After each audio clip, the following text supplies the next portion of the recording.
नमस्कार, स्वागत आहे तुम्हा सगळ्यांचं घरगुती गप्पा यूट्यूब चॅनलवरती। आजचा दिवस तुम्हा सर्वांना खूप छान व सुखा समाधानीचा जाऊ दे हीच मी स्वामी चरणी प्रार्थना करते। नवीन व्हिडिओला सुरुवात करण्याआधी तुम्ही जर माझ्या चॅनलला पहिल्यांदा बघत असाल तर चॅनलला लाईक, शेअर, सबस्क्राईब करा व कमेंटमध्ये श्री स्वामी समर्थ लिहायला अजिबात विसरू नका। चला तर मग नवीन व्हिडिओला सुरुवात करूया। 22 जानेवारी 2026 म्हणजेच उद्या आहे गणेश जयंती। 22 जानेवारी 2026 गणेश जयंतीच्या दिवशी काही खास उपाय केल्याने आपल्या सर्व इच्छा पूर्ण होतात। कारण उद्या माघी गणेश जयंती वर्षातून एकदाच येणारी ही जयंतीचे खास वैशिष्ट्य आहे। माघी श्री गणेश जयंतीचे वैशिष्ट्य इतर दिवसांपेक्षा 1000 पटीने जास्त सक्रिय असते या दिवशी। तर या दिवशी आपण गणपती बाप्पांना काही उपाय केले तर आपल्याला जे मागू ते पूर्ण होतं असं म्हणतात। माघी गणेश जयंती म्हणजे आपण गणपती बाप्पांना जी पण प्रार्थना करू, जे पण मागू तर ते आपलं पूर्ण होतं।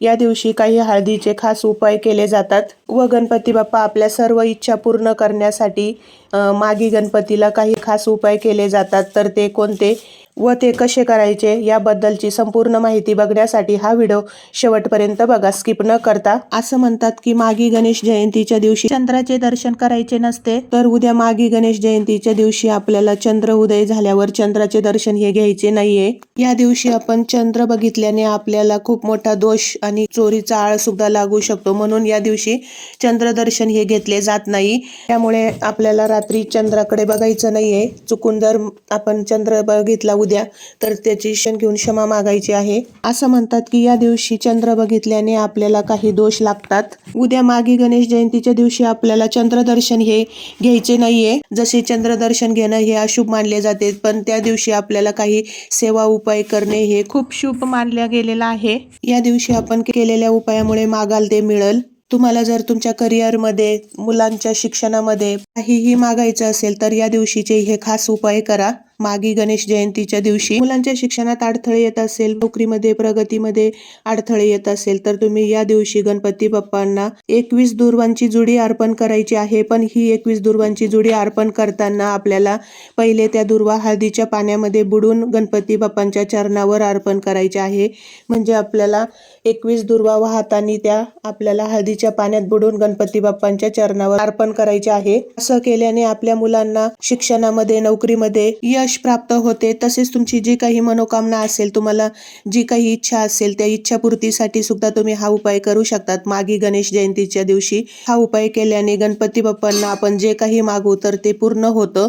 जर तुम्हाला आर्थिक समस्या असेल, तर पैशाच्या काही आर्थिक समस्या असेल, घरामध्ये पैसा येतो पण पैसा टिकत नसेल, कोणतीही आर्थिक समस्या असली तर माघी गणेश जयंतीच्या दिवशी गणपती बाप्पांना शुद्ध घी आणि गुळ याचा प्रसाद अर्पण करा। हा उपाय केल्याने आपली आर्थिक समस्या दूर होते। या माघी गणेश जयंतीच्या दिवशी केलेले उपाय हे आपल्याला बुध आणि गुरु या दोन्ही ग्रहांना मजबूत करते। हळदीचे हे उपाय केल्याने आपले गुरु आणि बुध ग्रह दोन्हीही मजबूत होतात। तर या दिवशी आपण गणपती बाप्पांना आपल्याला हळद लावायची आहे आणि तीच हळद आपल्या कपाळाला लावायची आहे। हळद लावल्यामुळे वाईट दोष, वाईट दृष्ट लागत नाही। आपल्याला जर दृष्ट लागत असेल तर ती आपली नजर दूर होते। आपल्या प्रगतीला, आपल्या यशाला कोणाची नजर लागत नाही हा उपाय केल्याने।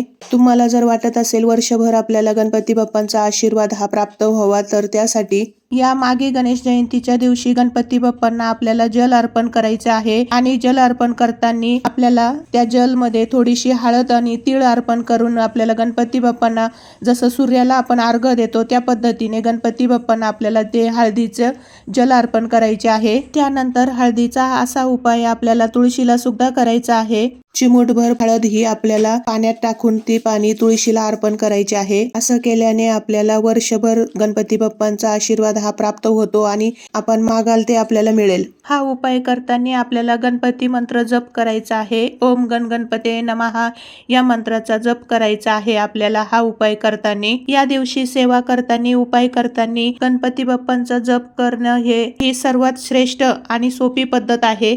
गणपती बाप्पांचा जप हा भक्तिभावाने केल्याने तो गणपती बाप्पापर्यंत पोहोचतो व आपल्या सर्व मनोकामना इच्छा पूर्ण होण्यासाठी हा मंत्र 21 वेळा जप केल्याने गणपती बाप्पा आपल्या सर्व इच्छा पूर्ण करतील। हा मंत्र आपण गणपती बाप्पांच्या मंदिरात जाऊन करू शकतो किंवा आपल्या देवघरासमोर गणपती बाप्पांवर बसून सुद्धा हा मंत्र आपण आपल्या घरात जप करू शकतो। हा मंत्र 21 वेळा सकाळी किंवा संध्याकाळी गणपती बाप्पा समोर बसून करायचा आहे। ओम वक्रतुंडाय धीमहि तन्नो बुद्धी प्रचोदया. मागी गणेश जयंतीच्या दिवशी नक्की हा मंत्र 21 वेळा जप करा. तुमची एखादी इच्छा खूप दिवसापासून अपूर्ण असेल किंवा पैसा अडकलेला असेल, कामात अडचण येत असेल, तर उद्या मागी गणेश जयंतीच्या दिवशी देवघरामध्ये एक सुपारी ठेवा आणि तुमची इच्छा गणपती बाप्पांना मनापासून सांगा. हा उपाय मागी गणेश जयंतीच्या दिवशी केल्याने काही दिवसातच आपल्याला त्याचे फळ प्राप्त होईल.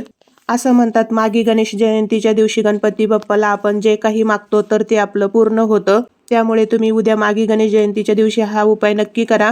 तर हा उपाय कधी करायचा? तर हा उपाय आपण मागी गणेश जयंती म्हणजेच 22 जानेवारी गुरुवारी सकाळी करू शकतो किंवा संध्याकाळीही करू शकतो. दिवसभर तुम्ही हा उपाय करू शकतात.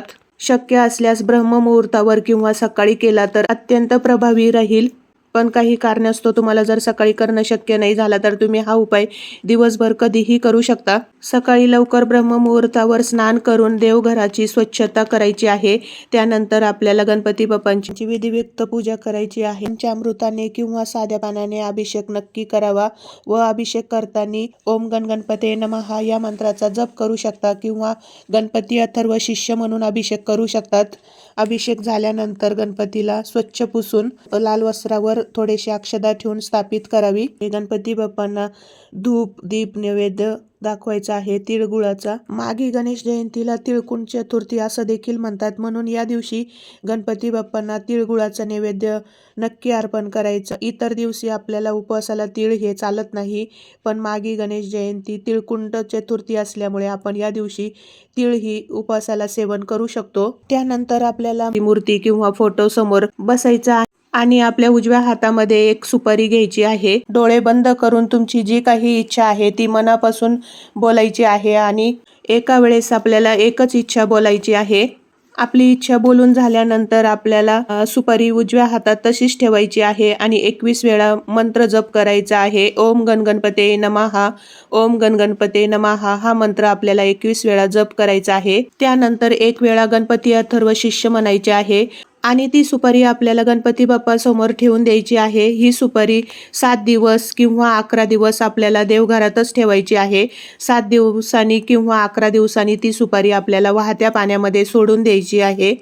जर तुम्हाला वाहत्या पाण्यामध्ये सोडून देणं शक्य नसेल तर तुम्ही पिंपळाच्या झाडाखाली देखील ठेवू शकतात. हा उपाय मागी गणेश जयंतीच्या दिवशी श्रद्धेने आणि विश्वासाने करा. हा उपाय आपण ज्या इच्छेसाठी केलेला आहे ती इच्छा कोणालाही सांगू नका. ह्या उपायाने अडलेले कामं पूर्ण होतात, आर्थिक अडचणीही दूर होते, मनालाही शांती मिळते, विवाह नोकरी व्यवसायात यश मिळते, घरातील नकारात्मकता दूर होते. तुम्ही कोणत्याही कारणासाठी हा उपाय करू शकता. मागी गणेश जयंतीच्या दिवशी मागाल ते तुम्हाला मिळेल. मागी गणेश जयंतीच्या दिवशी मागाल ते मिळेल. जर तुम्ही गणपती बाप्पांना श्रद्धा ठेवत असाल तर हा उपाय नक्की करा. चला तर ही माहिती आवडली असेल, व्हिडिओ आवडला असेल तर चॅनलला लाईक, शेअर आणि सबस्क्राईब करायला विसरू नका. त्याचबरोबर हाईपलाही क्लिक करा व कमेंटमध्ये गणपती बाप्पा मोरया लिहा व बेल आयकॉनलाही प्रेस करा, जेणेकरून मी जेव्हा केव्हा नवीन व्हिडिओ अपलोड करेल त्याचे नोटिफिकेशन हे सर्वात आधी तुम्हाला मिळेल. चला तर मग भेटूया अशाच पुढल्या एका नवीन व्हिडिओमध्ये. तोपर्यंत श्री स्वामी समर्थ.